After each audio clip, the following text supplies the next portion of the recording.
Hey everyone, hello again. It's Naomi Wolf, and I kind of set myself a goal of reading the 1560 Geneva Bible every day this week and seeing what that does. Um, so thank you and welcome. And if you're following this series, you know that we left off with Leviticus 11. Very intense chapter about the deaths of um, two of the sons of Aaron, the priest, and because they disobeyed him. And that was actually Leviticus 10 and Leviticus 11.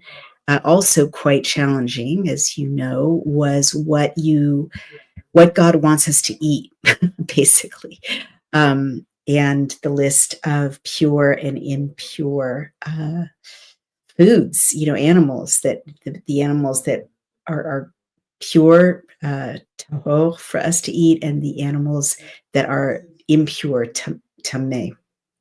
And we talked a lot about purity versus impurity. So I will just be very frank, as I always am with you on this journey, and say that Leviticus 12, like this whole section of Leviticus, is a lot to process because we're in a world that is so alien from the modern world and modern expectations and modern human relationships, and a world, as I said last time with Leviticus 11, in which people are literally hearing for the first time that there are restrictions on what they can and should do beyond survival, beyond living like an animal. I mean, there certainly was religion at this time, but the idea of sort of pure and impure as a matter of daily life, for people always to be in relationship with a monotheistic God, that's a totally new idea. It hasn't happened before, to our knowledge, in this world, this ancient world. Yes, there have been some suggestions that some of the pharaohs were worshipped the way we worship monotheistic God, but this relationship is new. So it's intense because it's a world of sacrificing pigeons and sacrificing sheep and people having leprosy and being exiled from the camp. I mean, it's a world that's quite brutal in a way, as seen from a modern perspective. So I'm just acknowledging that, but because of the brutality of it, it almost mattered more that there were these civilizing rules, the Torah, the law, that could distinguish humans from animals, that would distinguish humans from animals, and lead people to aspire beyond just survival, eating whatever, having sex with whomever, being dirty, being unclean, being infectious, all the things that purity laws seem to be intended to address. But above all, over and over, the purity laws seem to be about, God saying, as you remember in the last couple of chapters, be holy because I'm holy. Like, be in a relationship with me. Let's be holy together. You have to be holy. You have to kadesh yourself in order to be in an intimate relationship with God, me, because, kadoshani, because I am holy. So that's the, relentless theme, here. And really, it has been consistently since Genesis, these whole three books. So the chapter we're about to read, I'll just say as a woman, it's quite off-putting, right? In some ways, or it's tough to wrap your brain around because it's about purification after childbirth, and specifically the notion that blood is impure. And this is also true of menstruation, right? It's treated as impure. To this day, Orthodox Jews see the week when women menstruate as a time that they should be kind of ritually keeping separate from their husbands, not being intimate with their husbands. And then when their menstrual cycle is done, there's this very elaborate ritual, which includes a mikveh, a ritual bath, which is actually quite beautiful. And then they're kind of pure again, and free to go be intimate with their husbands. And that's another conversation, but I've heard really interesting things from Orthodox Jewish women about that. You think it's, incredibly restrictive and kind of punitive, that there's, a whole more than a week, I think. I need to check with Orthodox Jewish women, but a chunk of time out of the month that, a married couple is not supposed to be intimate. But every Orthodox Jewish woman I've spoken to actually says that it's incredibly good for a marriage, and that it makes the time when the woman and the man are free to be intimate again incredibly special and celebratory, and that kind of problem that is so common in modern marriages, where everything is possible all the time, right?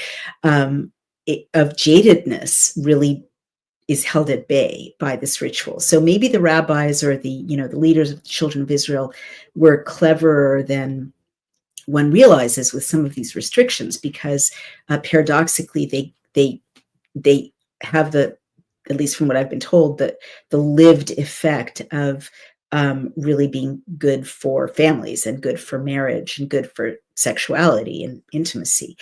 By the way, I do want to say something about sexuality right now. And for people who are not Jewish, it may seem weird that I'm about to talk about sexuality for a little bit in the context of a reading of the Bible. The Bible is supposed to be so chaste, right? But that's very much a post-Pauline interpolation that's alien to Judaism, meaning the Saul of Tarsus, the disciple of Jesus, who or the proselytizer on behalf of Jesus, who brought this message of Jesus in many ways quite changed to the world. And what I mean by that is, okay, bear with me, I'm giving you a little background. St. Paul, who wrote all the Pauline texts of the New Testament, he was not a Jewish Jew, right? He was a Jew, and he had a dramatic experience of he had been persecuting Christians, and then had an encounter with Yeshua, and then became Yeshua's kind of most famous acolyte and publicist. But he really didn't come from a traditional Jewish background. He came from a Hellenized Jewish background, meaning a very elaborately Greco-Roman culture, not the deeply Jewish culture that Yeshua came from, being a working class, illiterate, probably Jewish man, and certainly not the culture of all of the Judaism that extended from this period in Sinai, when Judaism was just being kind of invented, all the way up to the 1st century AD, Jesus's time. And what I mean by that is, Paul is very critical of sexuality, as you know, and has a lot of restrictions, and says, it's better to marry than to burn, for instance, and is, encourages people to be physically chaste, even married people.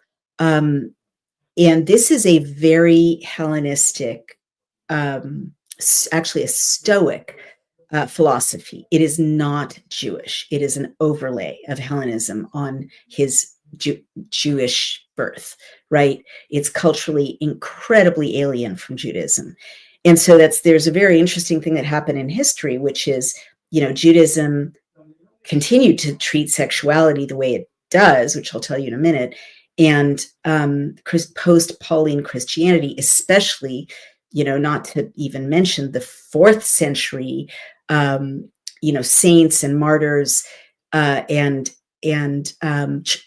fathers who were very influential philosophers and kind of shaped the early church, but they were chaste, they were celibate, they were like Simon Stylites, they were up on a pillar in the middle of the desert, not eating, not drinking, not having sex with women. And then you get this whole lineage of priests and the church, and the notion of celibacy being the ultimate good, and of course the notion of Mary's virginity. That's another rabbit hole a little bit. I don't want to upset anyone, but in the original text, the description of Mary could mean virgin, or it could mean young woman. So I'm not arguing with, the theology of Mary's blessed virginity and Christianity. I respect Christianity. However, what I'm trying to describe is these two religions that came out of the same root, right? The identical root. In some ways, they didn't separate very much, in terms of like the 10 Commandments and, one God and so on. But in terms of how sexuality was treated, totally different. And to this day, my husband's Roman Catholic, and he jokes about, the kind of complex kind of guilt and shame messages that, Catholic children can be brought up with. I'm not saying everyone. And every Christian sect has a variation of the kind of critical approach to sexuality, suspicious, I would say, approach to sexuality, even within marriage, that descends from, St. Paul and his philosophy of Stoicism and the valorization of celibacy.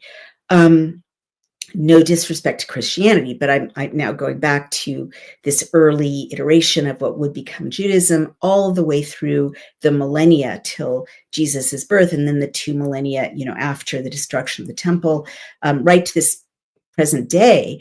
Judaism doesn't have that tradition. It really doesn't. In fact, it has a very, I would say, opposite tradition around sexuality, and it certainly is not endorsing, adultery. I mean, very bad, right? It's in the 10 Commandments: don't commit adultery, or threesomes, or promiscuity, and a lot of bad things happen to people who have sex outside of marriage in the Hebrew Bible. We'll get to those.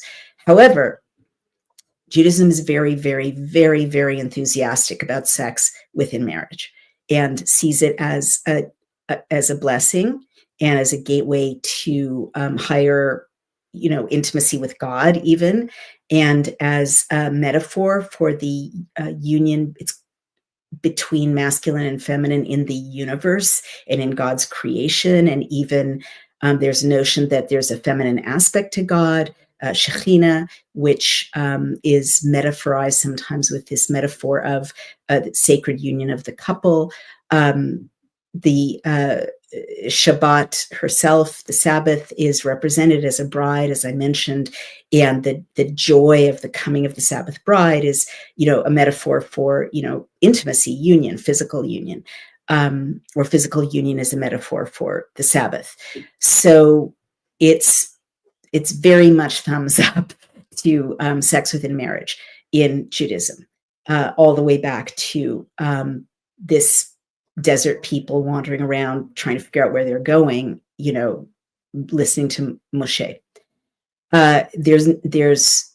There's nothing but positive recognition, celebration of sex within specific confines of marriage, right? And one of the confines is what I just told you about, the kind of uh, setting aside of the time of a woman's menstrual cycle to not be intimate then, and the purification that she goes through. And by the way, a mikveh, you also have a mikveh before you get married. I actually had a mikveh before I got married both times. And it's this notion that it very much derives from this period in the desert. You'll notice that Yahweh, God, is often saying to Moshe, when someone's in a state of impurity, that they should bathe themselves and clean their clothes. And so this notion of a ritual bath, which is part of purification, goes all the way back to this time in the desert. And where does it extend to? You know where I'm going. Baptism, of course, descends from this early instruction from Yahweh that people who want to purify themselves should bathe in a ritualistic way or clean themselves in a ritualistic way. So there you have it. And so now that I've given you that background, I'm going to go ahead and read this chapter. It's a short chapter. And again, it's going to be a bit difficult, especially if you're a female, because it posits, childbirth as unclean. So let's go ahead and read this in 1560 Geneva Bible. And as I always say, you can order the beautiful book if you can afford it. Gorgeous, hardcover, gigantic. Excuse me. And it's it's a facsimile, so you can see exactly the illustrations and the footnotes in the 1560 version. Or if you can't afford that, don't worry, just go to 1560genevabible.com and you will, or genevabible.com, and you will have it right there on a PDF. So chapter 12, a law, how women should be purged after their deliverance. Now, this is interesting. It's the first time I'm reading that verb purged, and it's less awful, right? It's almost like healed. So, and after their deliverance, of course, is 16th century language for delivering a baby, their childbirth. And the Lord spake unto Moses, saying, speak unto the children of Israel and say, when a woman has brought forth seed, meaning, well, that's how they thought women got pregnant then, and born a man child, she shall be unclean 7 days, like as she is unclean when she is put apart for her disease. So that means when she's menstruating. And in the 8th day, the foreskin of the child's flesh shall be circumcised, and she shall continue in the blood of her purifying 33 days. She shall touch no hallowed thing, holy thing, nor come into the sanctuary until the time of her purifying be out. But if she bear a maid child, a little girl, then she shall be unclean 2 weeks, as when she has her disease. And she shall, meaning her menstruation, and she shall continue in the blood of her purifying 66 days. Now, when the days of her purifying are out, whether it be for a son or for a daughter, she shall bring to the priest a lamb of 1 year old for a burnt offering, and a young pigeon or a turtle dove for a sin offering unto the door of the tabernacle of the congregation. Who shall offer it before the Lord and make an atonement for her? So she shall be purged of the issue of her blood. This is the law for her, that she has borne a male or female. But if she be not able to bring a lamb, she shall bring 2 turtles, meaning 2 turtle doves, or 2 young pigeons, the one for a burnt offering and the other for a sin offering. And the priest shall make an atonement for her, so she shall be clean. Very, very interesting. And let's see whether the Revised Standard Version has anything notable about it. Till the days of her purifying are completed.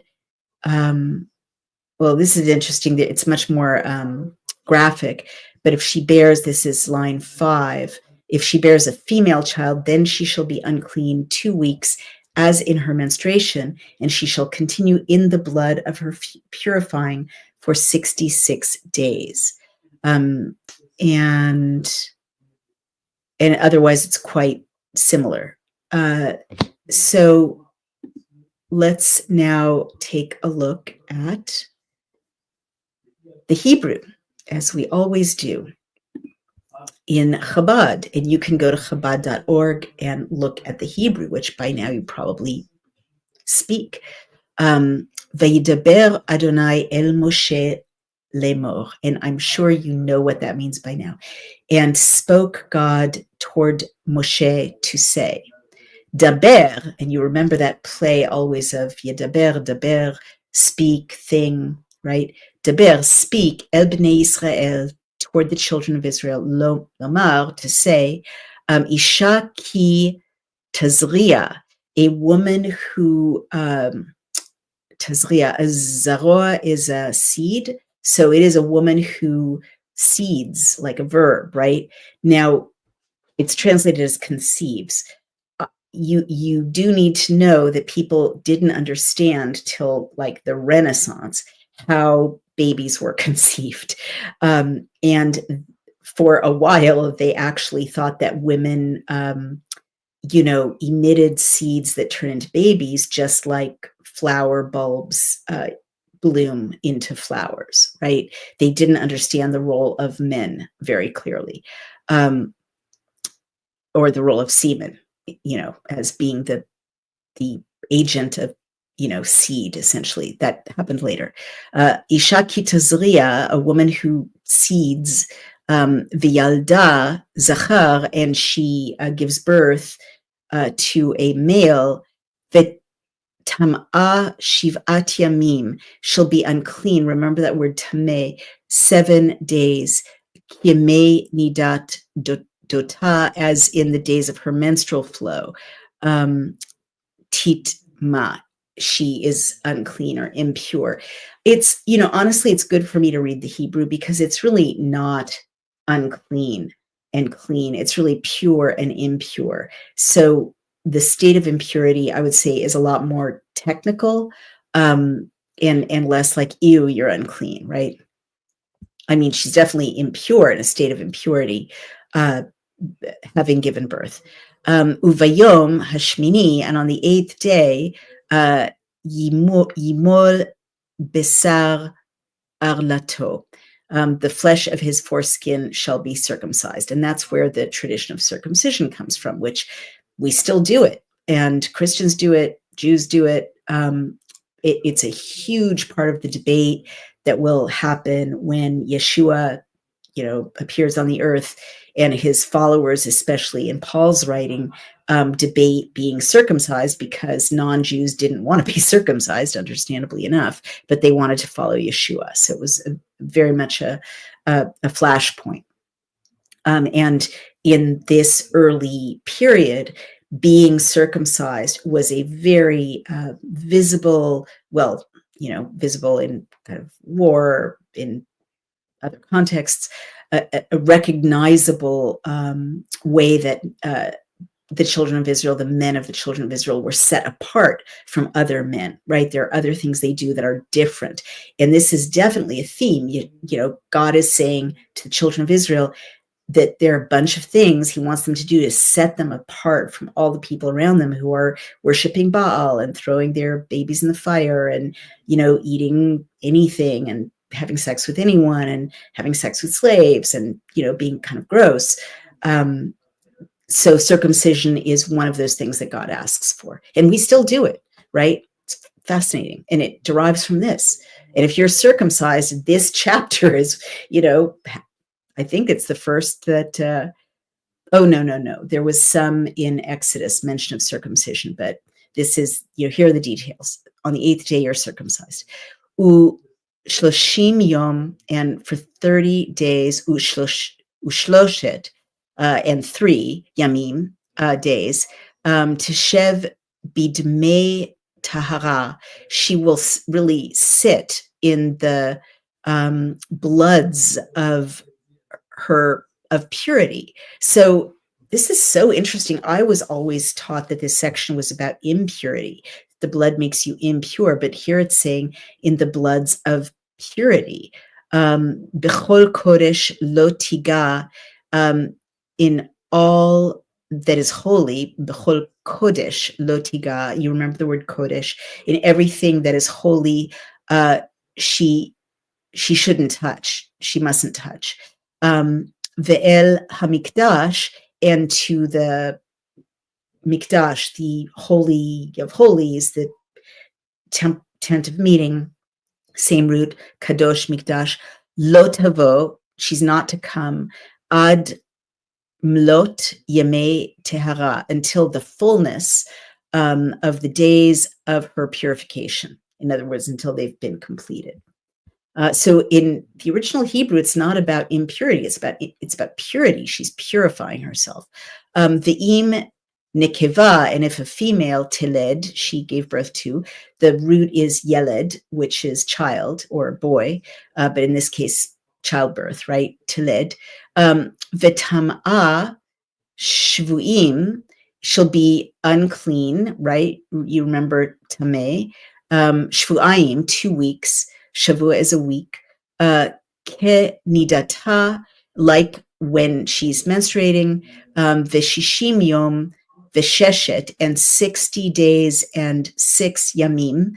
Teshev al dmei tehara, she will sit on the bloods of purity or purification. So that's really interesting. The way I was taught about this section, and I'm sorry to keep interrupting myself, but it's fascinating to me. I didn't expect to be this interested. The way this section was taught to me, it was very much with a feminist slant, very critical. This was presented by not Orthodox Jews to me, by kind of feminist women who were kind of upset about how they read the treatment of Jewish women or women and the children of Israel in this section. It was taught to me that Judaism, was patriarchal religion that sent women away to be all by themselves after childbirth or when they were menstruating, and treated them as unclean. It's fascinating to read and you get that in the Revised Standard Version, but in the Hebrew, it's about the bloods of purity. So definitely it's about women recovering from bleeding, right? Like that is definitely an unclean state to be bleeding in this culture. But the process that this woman is going through after having a baby is one of being purified, including the blood of purification. So that it's totally different. I can't believe how different it is. It's like patriarchal translations introduced this misogyny, but it's not so misogynistic in the original. She'll remain in the blood of purity. And remember, she's nursing a baby. So the other thing to think about, and people have kind of explained this to me who are Orthodox women, is it's hard to give birth, God knows. And definitely in the middle of the desert with no anesthetic and little understanding of, hygiene, it would have been difficult and dangerous to give birth. And in the other cultures around the children of Israel, men wouldn't hesitate to have intercourse with women as soon as possible if they wanted to after the women gave birth. So that is really hard on a woman, right? And she's also, nursing, and she's recovering from childbirth. So it's been explained to me that this is also a very compassionate passage for women, because it keeps them from having to, in these days, marital rape wasn't even legally wrong. If you were married to a man, you were basically his chattel. He owned you, and he could use you sexually any way he wanted, and you really couldn't say no. It wasn't, that came much, much later in human civilization. but this is a way to kind of put a protection, in a way, around a woman who's recovering from childbirth and nursing a baby, and giving her a month or 2 months, depending, to recover, essentially. So that's an interesting way to read it as well. And okay, ube mlot yemei tehara, and when the days of her purification have been completed. No, it's even, and in the fulfillment of the days of her purity, right? So really, these days of being set apart are days of purity, not of impurity. Leven o labat, whether it's to a son or a daughter, tavi keves, she'll bring a sheep, ben shnato, in its first year, leola u venyona, as a burnt offering, and a young dove, o tor, or turtle dove, lechetat, as a sin offering. And that root chet is there, and it can mean sin, but it can also mean miss the mark, right? El petach ohel moed, to the opening of the tent of meeting, el hakohen, toward the priest. Vehikrivu lifnei Adonai, and there's this wording again, which is so beautiful. He will draw near. Lehakriv is to draw near. And he will draw near it, in front of the face. Remember, lifnei, before, but also panaim, in front of the face of God. Vechiper aleha, to atone on her. Vetahara mimkor dameha, and purification from the source of her blood. Zot Torat ha yoledet, this is the law of childbirthing, lezachar o lenekeva, to a male or to a female. Ve'im lo timtza yada dai se, and if she can't afford a sheep, velakha shtei torim, she will take 2 turtle doves, or shnei bnei yonah, or 2 young doves, literally children or sons of a dove. Echad le'olah ve'echad lechatat, one as a burnt offering and one as a sin offering. Vechiper aleha hakohen, and the Kohen will atone upon her, vitahera, and she will become clean. So interestingly different than the Revised Standard Version, and so different from the way this was taught to me. Much more respectful. I mean, it's not easy, I'm sure, to be apart, and it's not clear, like, did she have attendants? Could her mom be with her? Could her sister be with her? I assume so, because that baby had to live, and that woman had to recover. So it does seem like it's, and I'm a little bit reading between the lines, it does seem like it's kind of a woman's world, that, world apart of women that you get to be in, that the law of childbirth, right? And it's so nice that there is a law of childbirth. I can't believe I'm saying this, because this section has been taught to me my whole life as if it's the worst thing that could ever happen to women, or one of the most insulting things. And the original is so different. But it does seem as if a woman who's just given birth gets to, rest, right? Surrounded by women, and not have to cook, clean, look after her, husband, look after the other children. It does seem as if she's being given, by these circumstances, what every new mom really craves. Maybe not this level of separation, but certainly every new mom wishes that she had nothing else she had to do but bond with her baby and nurse her baby and recover from the rigors of childbirth. So, maybe God's being pretty smart. I mean, I'm sorry, I don't mean to be blasphemous.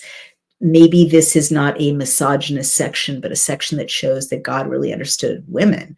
Obviously, he made women, and understood childbirth. Obviously, he made childbirth, and is setting out a law for childbirth that actually lets women heal and recover from childbirth. And the inversion of, pure for impure is so extraordinary. Never in all the time I've heard this passage spoken about do people say, oh yeah, it says that a woman will sit in the purity of her blood.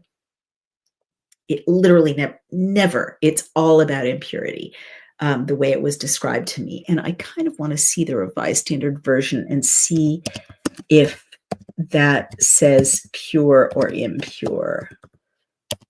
Levitic, bear with me. I just want to check. RSV, she shall be unclean for 7 days. This is the Revised Standard Version. She shall be unclean for 2 weeks.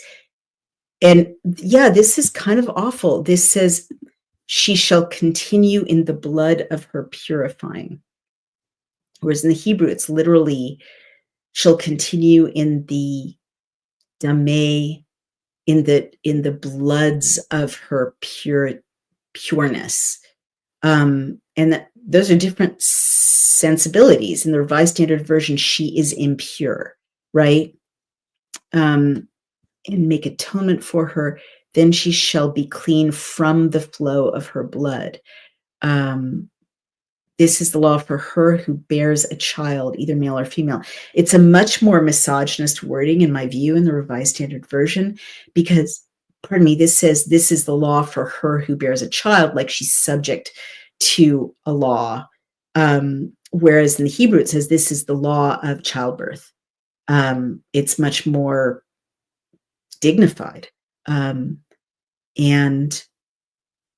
And the other thing that's a different translation, not, much more negative about childbirth and about the woman.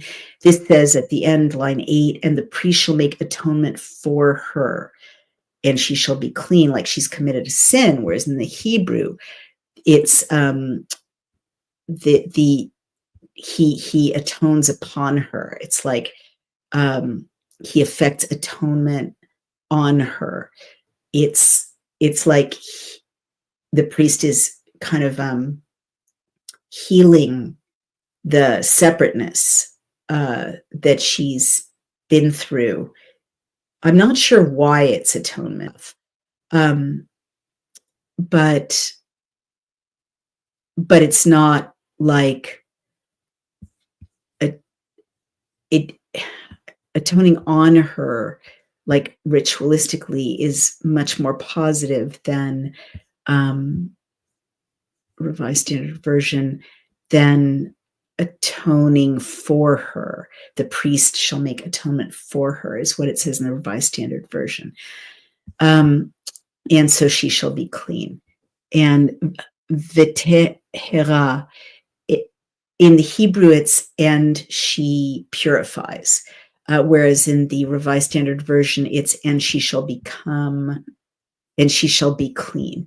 And so in the Hebrew, she's in the process of purifying. She doesn't need the priest, like he's helping with the ritual, but she's in the process of purifying. She's purifying, becoming pure.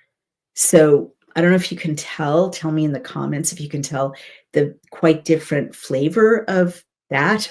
It's not like, ew, you're so gross. The priest has to make you clean because you're disgusting and you've sinned, and go over there in the bad girl corner. It's not like that at all. It's in the Hebrew, it's about you've given birth, you've got to rest, you've got to be separate, you've got to recover, and you're not tahor, because blood is not tahor, even with the we'll get to ritual slaughter of kosher meat, but blood is impure always, right? And it just is. And I really need to know more about that from someone more knowledgeable about why that would be. But it's not unusual for a kind of ancient culture to have a lot of prescriptions around blood. A lot of cultures treat blood as if it's kind of magical, and even up through the Renaissance and in the early modern period, people thought that menstruating women could curdle milk and cause sickness around them, that or a lot of magic spells use menstrual blood. I don't know about childbirth blood, but blood is definitely considered to have mana, anthropologists say, like power, right? Oh, this is interesting. Yael Avraham says, I've been taught that it was a spiritual condition, not physically unclean. But say more about that, please. Why would it be a spiritual condition of uncleanness? Why is having a baby, which is such a spiritually wonderful thing, a condition of uncleanness? I'd love it if you would write more about that, Yoel Avraham. And let's see. I want to read a little bit from Chabad because it's such a, we've read this chapter and we still have questions, right? So Chabad often, as you found with my last reading of Chabad, exegesis, it interprets the literal text of the Torah in a very metaphorical way. So the wonder of conception is one of the passages in the exposition in the Rebbe.org, which is a Chabad exegesis of the Torah. So here's a paragraph from that. Our sages interpret the expression "when a woman conceives" as implying that it is she who initiates the intensification of the relationship. That's interesting. Similarly, in the analog, the implication is that man does not merely respond to God. Instead, he taps the core of his being and summons up the energy needed to heighten his connection with him. On this basis, we can understand why the verse highlights the importance of conception rather than birth. Although new life is brought into the world at birth, the fetus already exists. Wow. Conception is the closest example in our lives to the creation of something from nothing. Hasidic thought explains that the potential to create something from nothing lies with God alone. Since he is not, heaven forbid, dependent on any other cause, it is within his ability to create something material in material existence out of absolute nothing. God has imparted his essence to man, and thus the core of every soul, quote, is an actual part of God, end quote. That's cool. As such, man also has the power of creation, but in reverse. He lives in this material world and makes nothing from something, revealing the godly potential that exists within himself and his ephemeral environment. This is the power of conception possessed by, quote, the woman, mankind. So here in this exegesis, we're going back to what I said before I read the chapter, which is often in Judaism, certainly also in Christianity, many of the saints wrote poetry about this. Humanity is described as kind of the bride or the woman, and God is has the male role, and there's a union between them that's romantic and even kind of, I don't want to say sexual because that's reductive, but the metaphor is a sexual union, a consummation, right? So this is the power of conception possessed by the woman, mankind. Through the expression of this potential, we become God's partner in creation, fashioning the world into a dwelling for him. And so that's, a very metaphorical reading of this passage.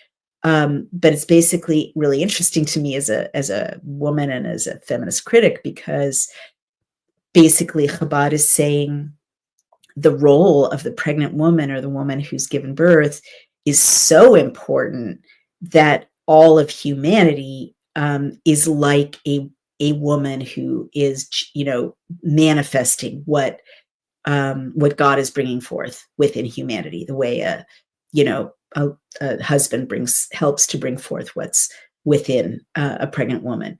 So, and by the way, many mystical saints in the Christian tradition, I believe especially Hildegard of Bingen, Teresa of Avila, saw the soul as feminine, and Jesus or God as uniting the way a husband and wife unite in this highly romantic and sexualized way. I'm not being literal. It's like a union, right?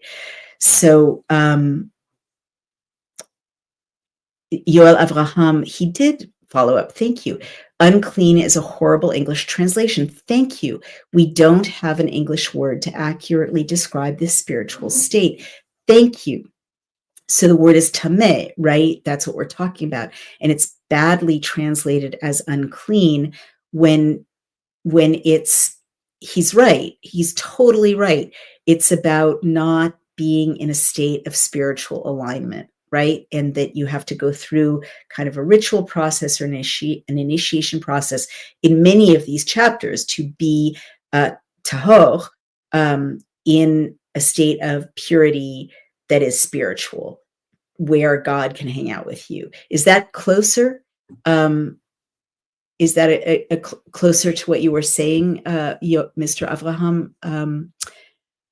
That certainly makes sense to me. And it's 1,000% correct that unclean is it's not the right word.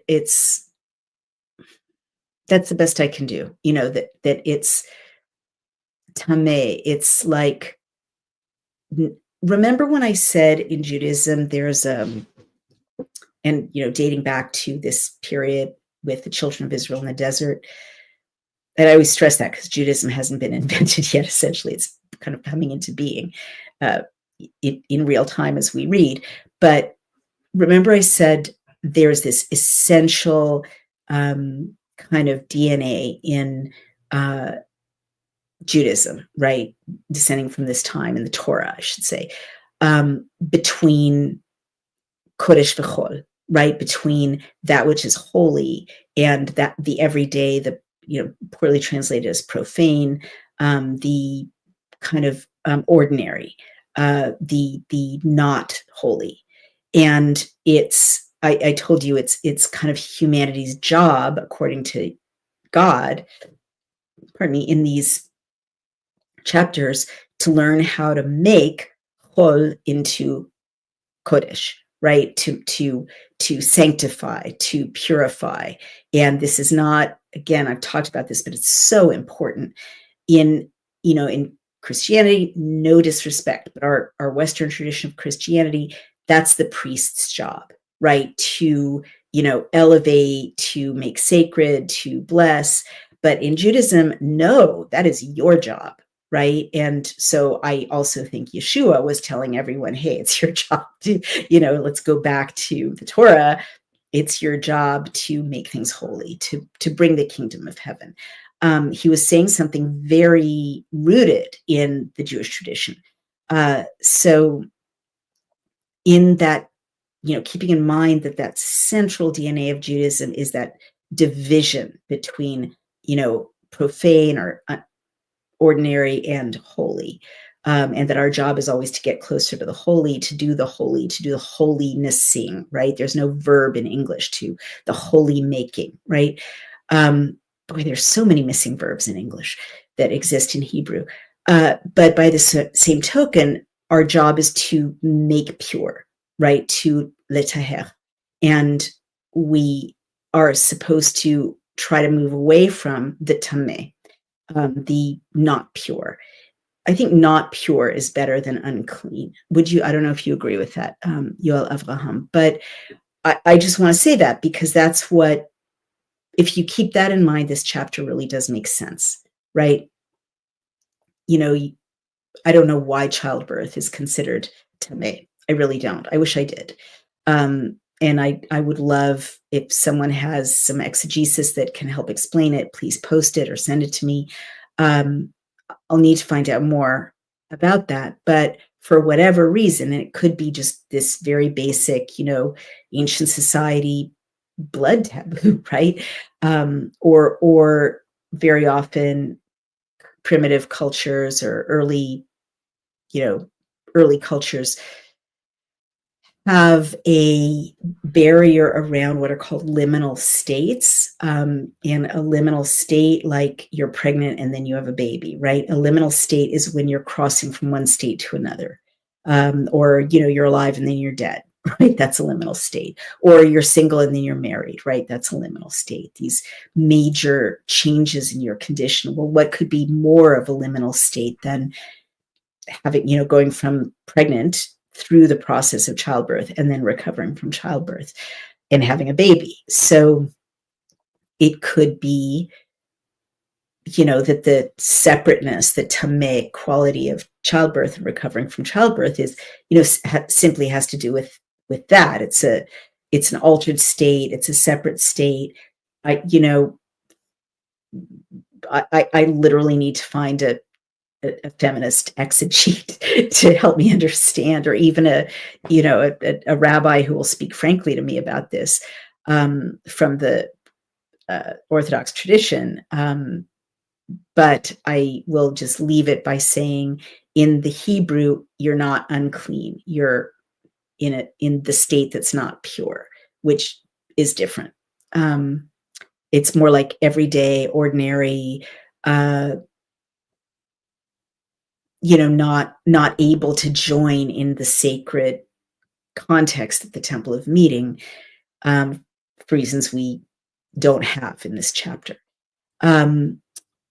So that's it. That's what we've got. That's what I've shared with you. It's a short chapter. Let's see if there are any other comments that I should share with you. Lots of spam and weird bot commentary. Dave Whitehead says, "Hi, Miss Wolf. Do you read only the Geneva Bible?" Well, in these readings, as you all may know who follow them, we actually read 3 versions of the same text. We read the 1560 Geneva Bible, and I chose that because the people who have come along this journey know this, but I'll just share it anyway for the people who have just joined us. The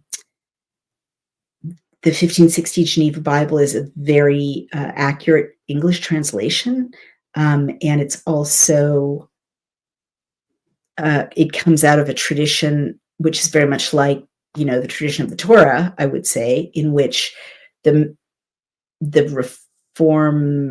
Protestant reformers who fled to Geneva, Switzerland, where it was safe to translate, make this translation from the Hebrew,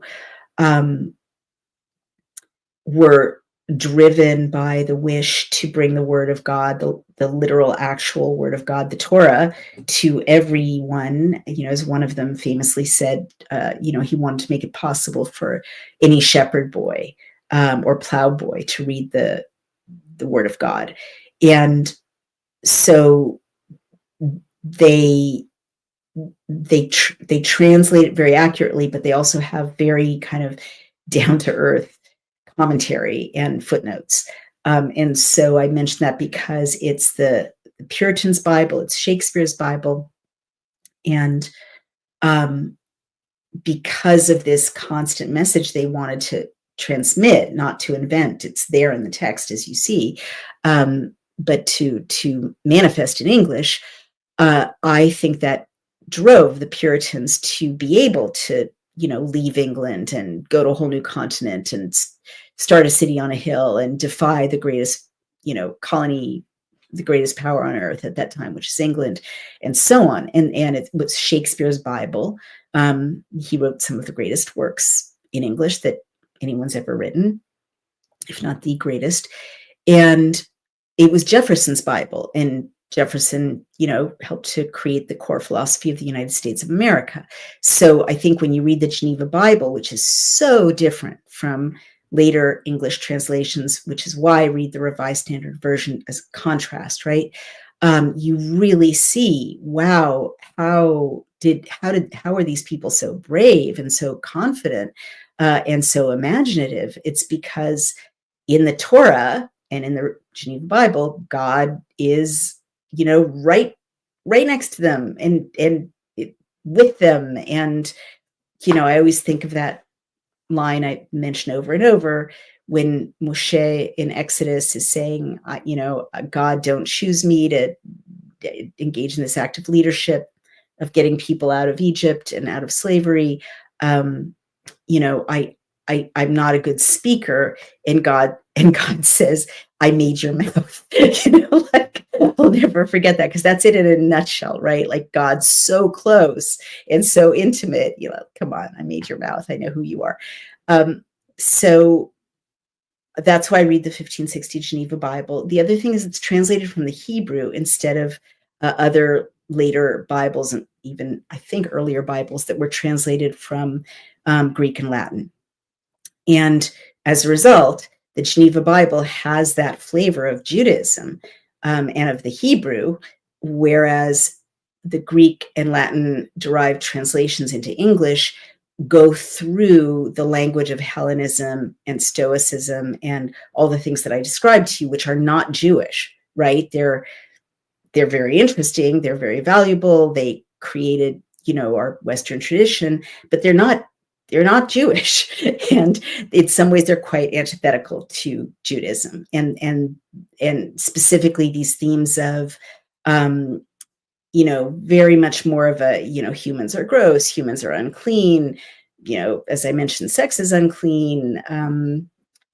The theocratizing of the language, that the institutional churchiness of the language comes later, and it definitely comes via the Greek and Latin, and it's not there in the Geneva Bible, which is translated straight from the Hebrew. So that's why I read those. And then and then I read the Chabad text in Hebrew, because I think Hebrew is an absolutely magical language, and I hope on this journey you've seen some examples of that, like words that just, there's no way to explain how they have like triple meanings that are perfect in one sentence, right? Or how you can have 3 iterations of the same root in a single sentence that all make sense. In context. Like, language just doesn't work that way. It's like literally like opening a box of miracles, with every other page. And so I thought it would be really boring for you guys to hear me read the Hebrew.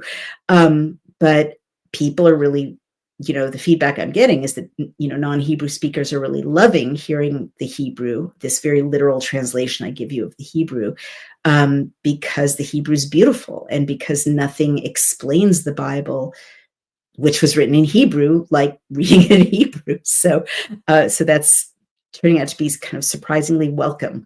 And I think it's important because, there's nothing like going back to the source. I mean, this text has been filtered through so many centuries and so many theologies and creeds and churches and sects and denominations, and fights between denominations and social revolutions, and we don't need all that baggage, in my view, or whatever. I'm not telling you what to do. I'm not telling you not to love the translation you may love.